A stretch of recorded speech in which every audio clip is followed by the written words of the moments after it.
Paano mo ako mapapaniwalang may diferensya ang anak natin? Samantalang, ang normal niyang tignan. Ganun nga raw sila eh.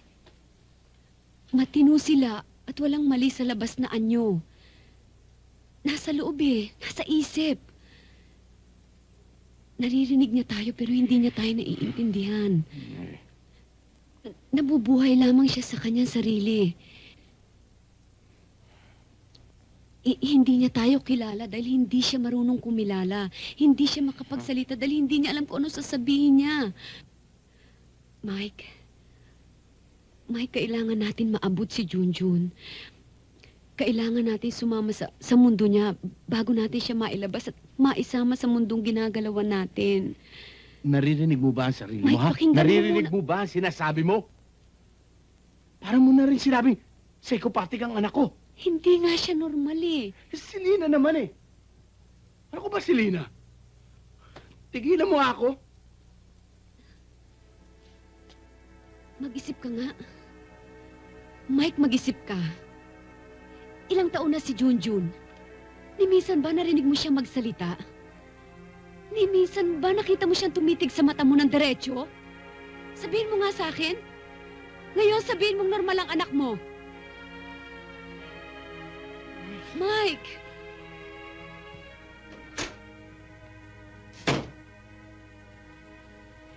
Junjun, open your mouth. Kain na. Come on, Junjun.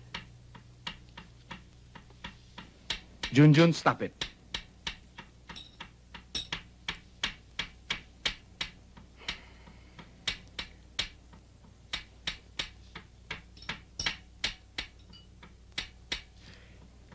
Itigil mo yan, Junjun.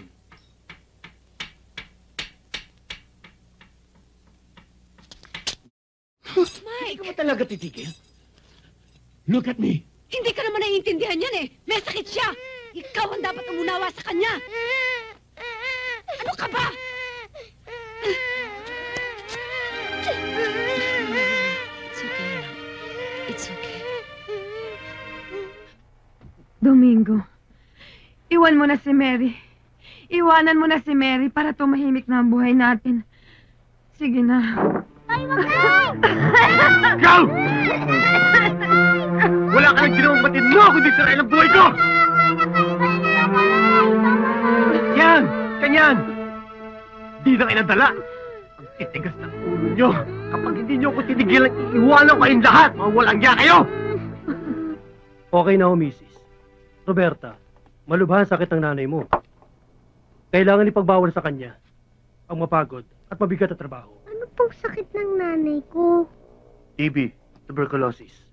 Gagaling pa po ba ang nanay ko? Oo, May dito po kayo. kung magpapagamot siya at kailangan niya mga gamot na ito. Pero Doc, hindi ba binigyan niyo na ako ng mga gamot? Hindi kasi lahat ng gamot available sa center.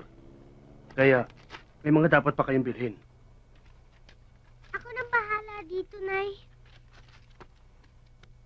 Mrs., malala na ho ang sakit ninyo.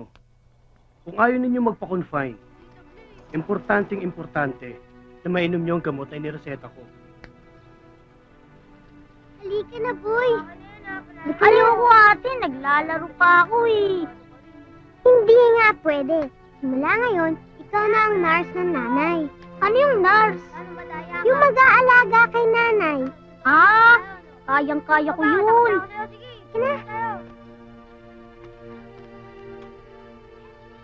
Sige na, Ma'am Bestre. Pautang naman ho. Eh, paano mo naman kami mababayaran?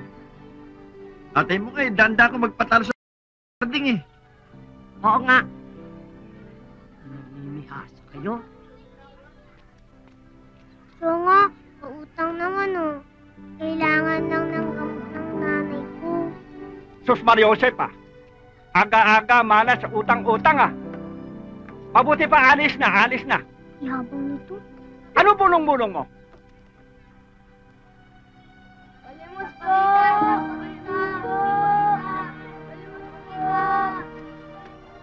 Roberta! Ito na yung hamburger mo. May ketchup yan, ha? Salamat, ha? Atan ka sa birthday ko, ha? Malapit na.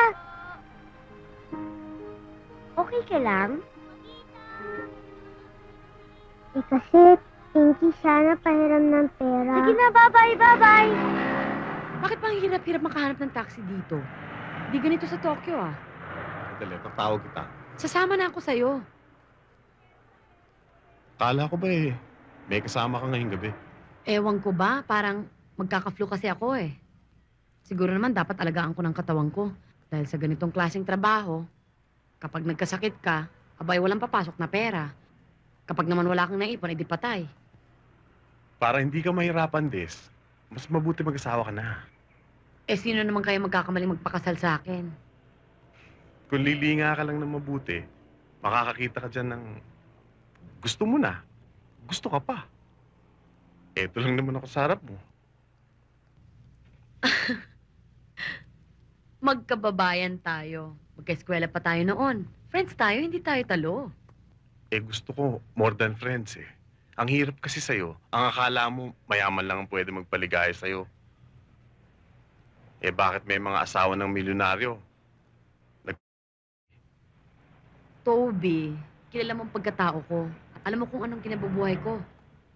Abay, kung papatulang kita, wala nang matitirang kahihin sa katawan ko. Di kita kayang lokohin. Napakabait mo eh. Mabait na. Mahal ka pa. Bakit ayaw mo pa? Alam mo, sa aming mga babae sa ganitong klaseng trabaho, may nawawala. Ayokong bigyan kita ng kulang.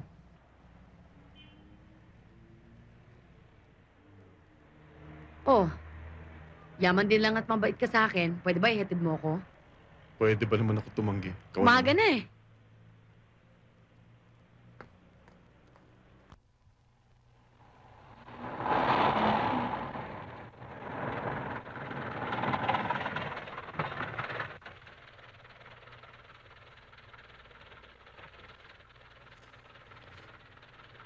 Hi, Desiree.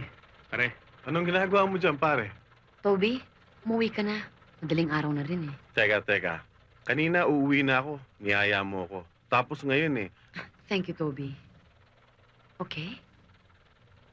Pare, nasunugan ka ba o nanakawan ng bahay? Pareho, pare.